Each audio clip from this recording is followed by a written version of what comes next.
Bien, alors cette vidéo va nous permettre de faire ensemble l'activité d'introduction au théorème des valeurs intermédiaires qui porte sur la résolution d'équations en se basant sur les variations d'une fonction. Donc vous avez ici deux tableaux de variations, de f et de g, et le but c'est de se servir de ces tableaux et des conventions de ces tableaux pour donner le nombre de solutions d'équations de type f de x égale k ou g de x égale à k. On va faire un premier exemple avec k égale à 0. Donc il s'agit de résoudre, par exemple avec le premier tableau, l'équation f de x égale à 0. Donc en observant les variations, on s'aperçoit que la fonction f est strictement croissante sur moins l'infini 1 et qu'elle va augmenter de moins l'infini, la limite en moins l'infini, jusqu'à 5, qui est le maximum atteint en 1. Les valeurs de la fonction vont prendre toutes les valeurs de moins l'infini jusqu'à 5. En particulier, on va passer par la valeur 0. Donc l'équation f de x égale à 0 va avoir une solution, alpha par exemple, qui se trouve ici entre moins l'infini et 1. Puis sur l'intervalle 1 plus l'infini, la fonction f est à nouveau décroissante et ses images vont diminuer de 5 jusqu'à moins 1, qui ne sera pas atteint puisque c'est une limite. Mais en tout cas, les images vont passer de 5 à des valeurs qui vont finir par devenir négatives. Et donc, on va à nouveau atteindre la valeur 0. Et l'équation f de x égale à 0 a donc une deuxième solution, bêta, qu'on pourrait mettre ici, donc quelque part entre 1 et plus l'infini. Globalement, l'équation f de x égale à 0 a donc exactement deux solutions d'après ce tableau de variation. Si on utilise en fait deux conventions qui sont cachées par ces flèches de variation, quand on a une flèche de variation, ça va se traduire deux choses, à la fois la stricte monotonie, c'est-à-dire que la fonction est strictement croissante ou strictement décroissante, mais aussi, ce qu'on travaille dans ce chapitre, c'est la continuité, c'est-à-dire que la courbe est d'un seul tenant ici, et elle est d'un seul tenant ici également. Vous pouvez faire de même pour la fonction g, et donc la fonction g, on s'aperçoit qu'elle est strictement décroissante sur R, qu'elle va passer de 3,5 à moins 2 qui sont deux limites non atteintes, mais donc on va passer de valeurs positives à des valeurs négatives, et donc l'équation g de x égale à 0 va avoir une unique solution réelle, quelque part entre moins l'infini et plus l'infini. Donc vous pouvez déjà recopier ce premier bilan.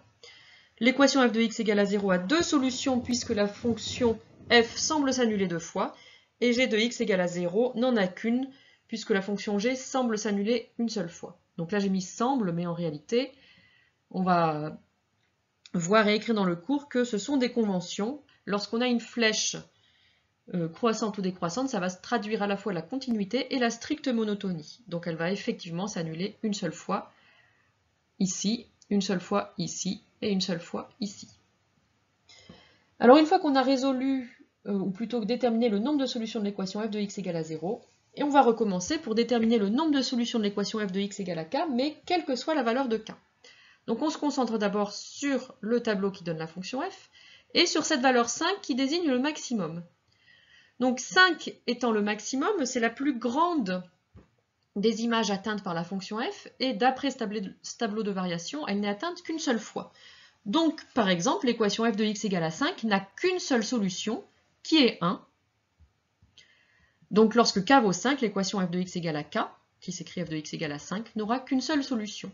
Et si k est plus grand que 5, c'est-à-dire plus grand que le maximum, eh bien 5 étant l'image maximale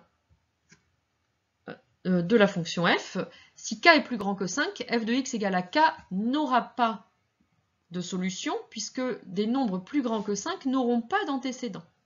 Donc pour k plus grand que 5, aucune solution. Pour k égale à 5, une seule solution. Donc vous pouvez écrire et corriger, puisque c'est la 10e fois que je recommence cette vidéo et je m'aperçois que j'ai laissé passer une erreur. Pour k plus grand que 5, l'équation f de x égale à k, vous mettez k ici, n'a aucune solution. Pour k égale à 5, l'équation f de x égale à k a une unique solution qui est 1. Alors on continue maintenant, on a traité le cas k plus grand que 5, k égale à 5, donc on va regarder ce qui se passe quand k est plus petit que 5. Et bien quand k est plus petit que 5, ça va dépendre en fait de sa position par rapport à moins 1.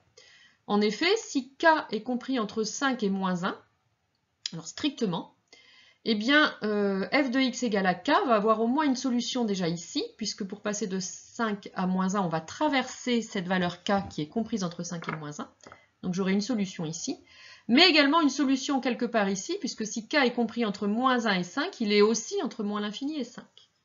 Donc pour k compris entre moins 1 et 5, il y aura 2 points de la courbe d'ordonnée k et l'équation admettra donc 2 solutions.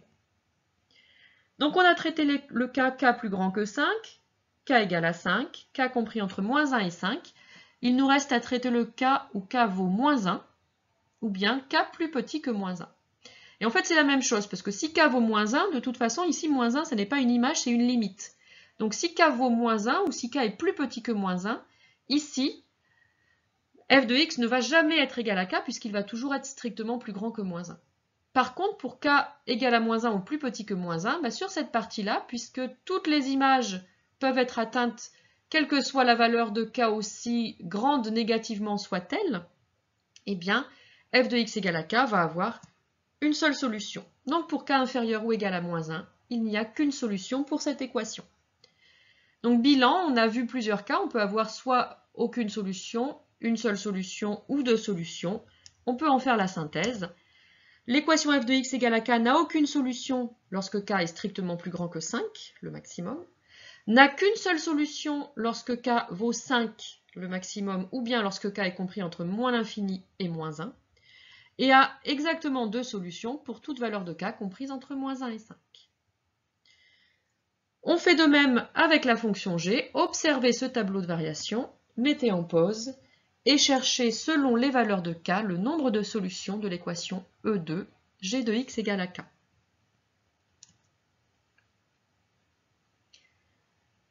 Solution.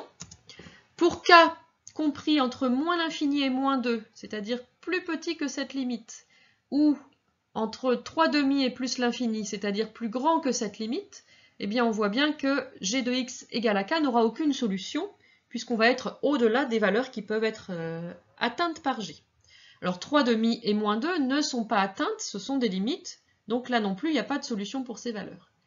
Par contre, pour toute valeur de k comprise entre 3/2 et moins 2, enfin entre moins 2 et 3/2, si je donne l'intervalle dans l'ordre croissant, eh bien puisqu'on a une fonction décroissante, on va atteindre toutes les valeurs, puisque la courbe est d'un seul tenant, entre ces deux valeurs, 3/2 et moins 2.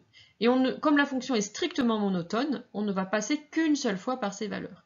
Donc pour k appartenant à moins 2, 3/2, l'équation g de x égale à k aura une solution unique. Voilà pour cette première partie de l'exercice.